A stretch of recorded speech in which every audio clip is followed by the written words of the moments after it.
Bueno, mi nombre es Martín Casanova, trabajo como coordinador editorial en Omnipress y aquí me acompañan tres expertos en cómics y en DC.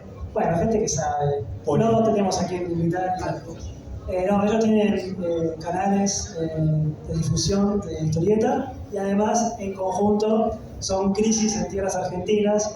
No sé quién mejor que... Por favor, aplausos, por favor. ¿Quién mejor que Kai, Mario de los Justicieros y Demian nos cuenten sobre Crisis en Tierras Infinitas, que está a punto de cumplir, si no mal las cuentas, 40 años. 40 años. Y bueno, ahora viene una edición nueva que estaba agotadísimo, tanto en su edición de tapa blanda como tapa dura. Ahora viene esta edición nuevísima que sale a la venta el viernes, la semana que viene. Y bueno, tiene la particularidad de que es una edición en papel obra, porque a veces editamos nosotros en papel obra, aunque muchos ya lo leímos en papel obra.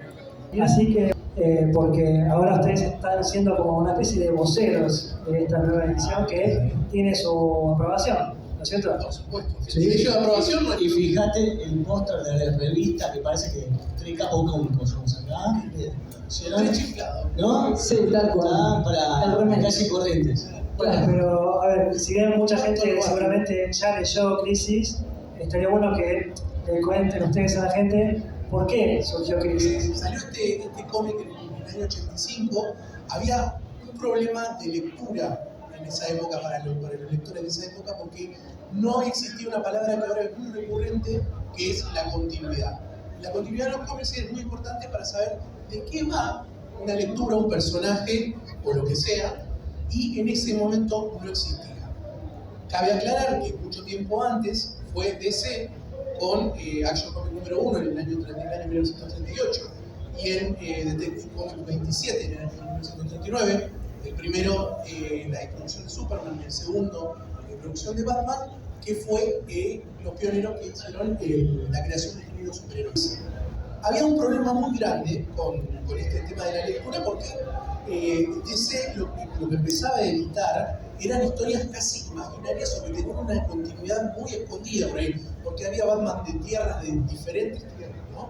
Tierra 1, 2, 45, no sé. Había un... Sí, no sé. 52 también. Ese mejor no lo nombré. A veces Superman viajaba al futuro y se encontraba la región, y a veces en Kamandi, y eran como dos cosas que no coexistían. No coincidían, y aparte cuando empezaban a encontrarse en otro cómic, no te conozco. Claro, ¿quién sos? Entonces, bueno, había un problema muy grande con el tema de la continuidad y por eso salió este libro, porque los autores, había una pequeña, vamos a decir, había una pequeña continuidad que se introduce más tarde, ¿no? Sí, en los años 80, principios de los 80, con el autor, los autores de este cómic, que son Mark Wolfman y George Pérez, con una serie que a él me encanta, a todo el mundo. Que son los nuevos jóvenes titanes, New Teen Titans, que ahí Wolfman más o menos fue como, en ese momento le iba muy mal a DC con las ventas, y a Marvel le iba muy bien con las ventas, y es la época donde Marvel estaba sacando cómics como X-Men, Spider-Man, y trataba todas cuestiones más terrenales con las que uno se podía identificar, ¿no? A Spider-Man le pasaba de todo. La tía estaba enferma, no tenía plata, no conseguía laburo, tenía problemas de colegio, se le peleaba con la novia, tenía todos los problemas. La vida real. La vida misma. Cuestión es que en esa época entonces estaba Mark Wolfman a cargo de uno de los títulos de la línea que era Linterna Verde, y en ese momento existía, para los mayores que están acá escuchándonos, alguien que escribía cartas. Cuando alguien se quejaba escribía cartas, no estaba Twitter. No existía. No. Bueno, ex ahora. Elon Musk todavía no estaba. Bueno, en ese momento recibe Mark Wolfman una carta diciéndole: maestro, acá no entendemos una goma, se ve que Batman es esto y lo otro.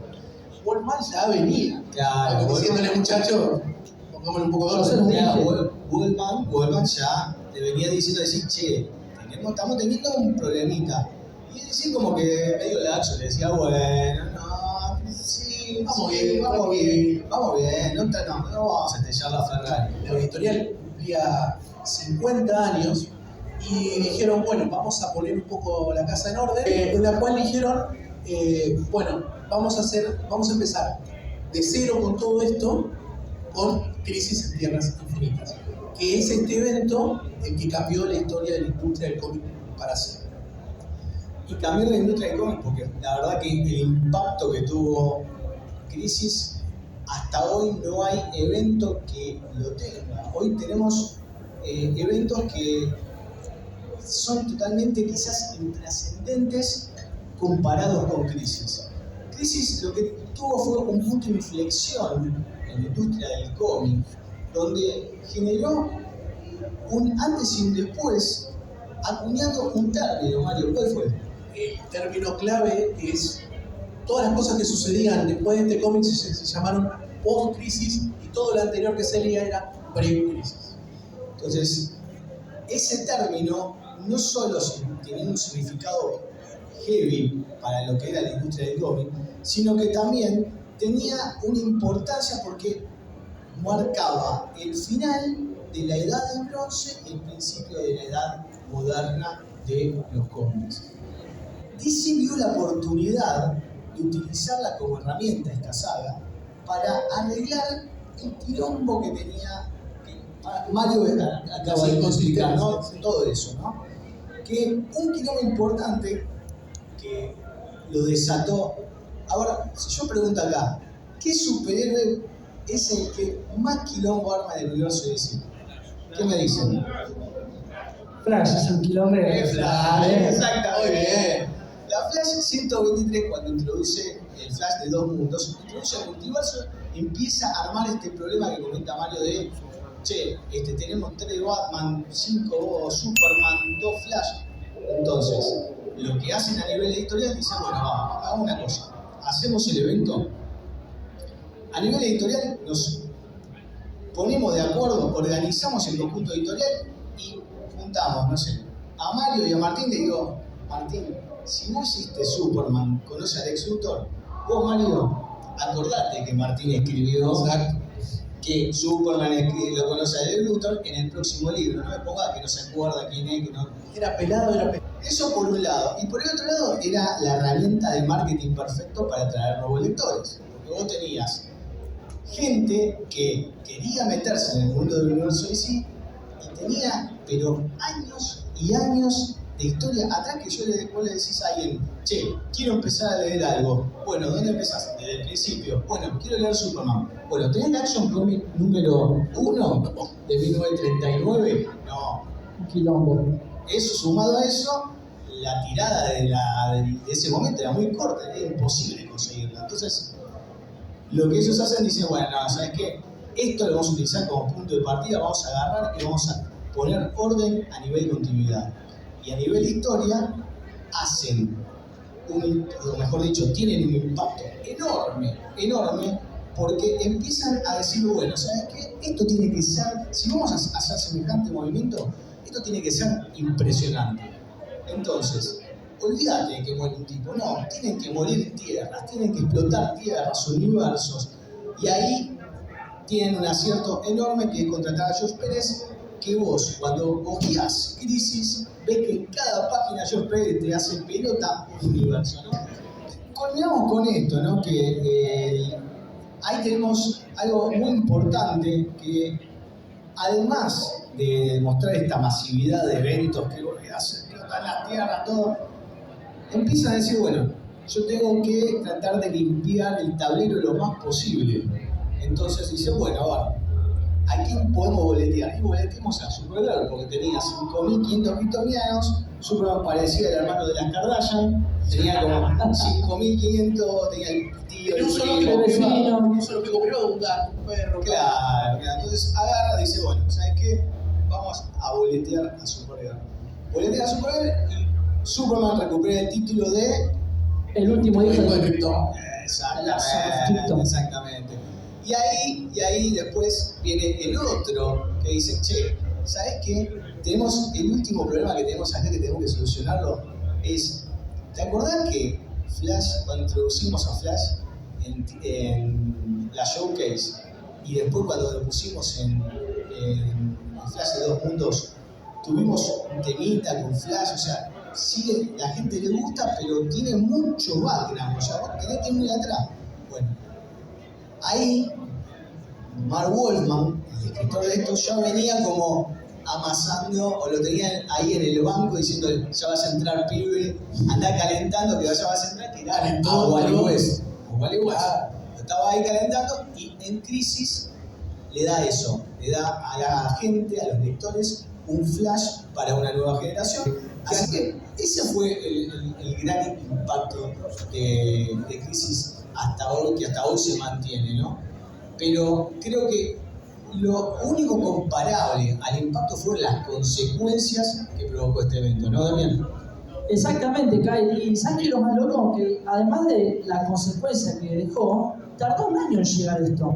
Porque Crisis termina en noviembre de 1985 y un año después, o sea, todo el 86, por cierto, 1986, año importantísimo también el cómic por la gran salida de titulazos, por tirar Watchmen, entre otros. Exactamente, bueno, hablando de eso, hay dos cómics que van muy de la mano de Crisis. La primera es ¿Qué pasó con el hombre del mañana?, escrito por Alan Moore, que en esa historia es la despedida de Superman de la edad del bronce, que era la edad antes de la crisis, ¿no? De Crisis.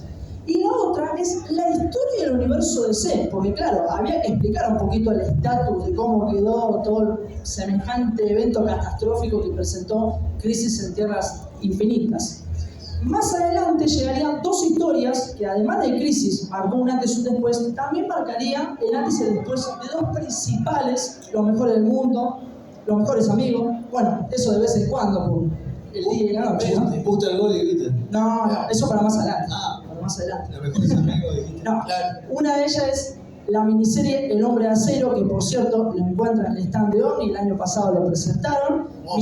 Exactamente, miniserie escrita por John Byrne, que lo que venía a contar esa miniserie era recontar el origen de Superman, pero para los nuevos lectores, no volver al Action Comic número 1. Y la otra historia es Batman Año 1, que si bien no fue una miniserie, eso siguió en la serie regular de Batman, se hizo en 4 números, escrito por el mismísimo Frank Miller. Y lo más loco de todo esto es que los guionistas, dibujantes, después del año 86, cuando vuelven a contar historias de Batman y Superman, siempre en una viñeta chiquitita te están remarcando esto pasó en Batman Año 1 o El Hombre de Acero. O sea, dos historias imprescindibles. Hoy por hoy siguen estando Sí, son dos pilares. Bueno, dos pilares y punto de partida. Superman, ¿cuántas veces se contó el origen y siempre sale ganando El Hombre de Acero? Sale ganando. Por supuesto que si a un productor le va tan bien, ¿por qué no seguir haciendo más? Chicos, Crisis en Tierras Infinitas, ¿tuvo una secuela? Tuvo varias, ¿no? Tuvo varias. Ahí. ¿Qué secuela es un? Te digo, Jones en el 2005 hace Infinite Crisis, o Crisis Infinita, y ahí como que toma varias cosas que fueron exitosas para Crisis y las replica, ¿no? ¿Cuántos años tardó? ¿Toma o...? Eso lo dejamos por un video en el canal, ¿no? Eso lo dejamos por un video en el canal, ¿no? No, pero ¿cuántos años tardan en llegar a ese punto? 20 años, una locura. Pero era, imagínate lo que hablamos, estamos hablando ahora, ¿no? Era un evento que no cualquiera se animaba a tocar y a darle una secuela, ¿no? Estamos hablando de algo que era sagrado para Claro, DC. a ver, sí, no vamos a ver que era supuestamente la secuela de Crisis, Por Acero. porque era Crisis en el tiempo, Claro. era 10 años después de Crisis, o sea que venían hace rato queriendo recuperar toda esa mística de Crisis, pero difícil replicarlo porque esto tuvo una intención, tuvo un equipo creativo muy puntual y bueno, aparte de Crisis se ve a través de los ojos de determinados personajes. Exacto. Pero la realidad es que no hay nada como la primera crisis, chicos. O sea, eso es una realidad.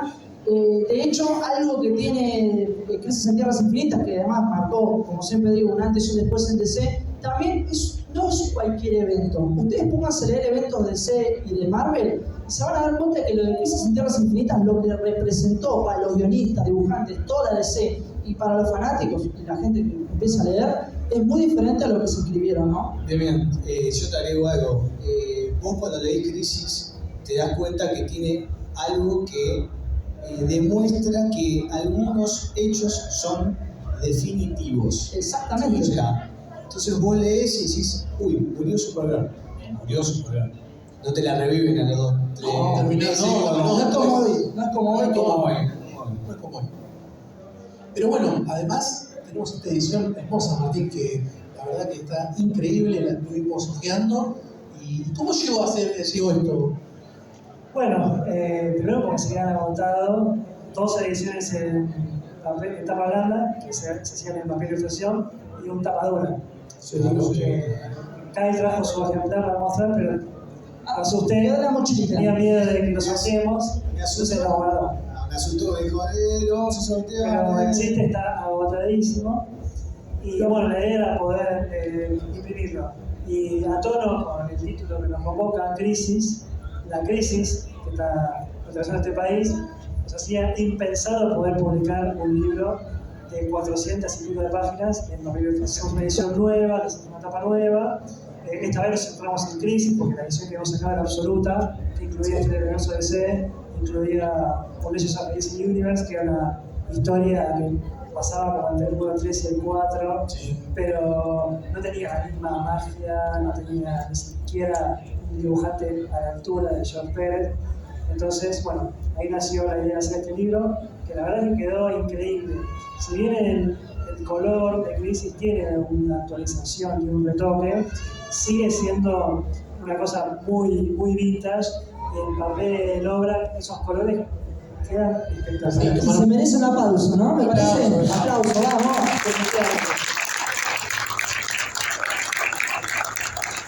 Fue una apuesta, porque eran casi 500 páginas, iba a ser un libro caro, y bueno, la gente acompañó, compró, agotó. La segunda edición vino acompañada por tapadura, se agotó también al toque.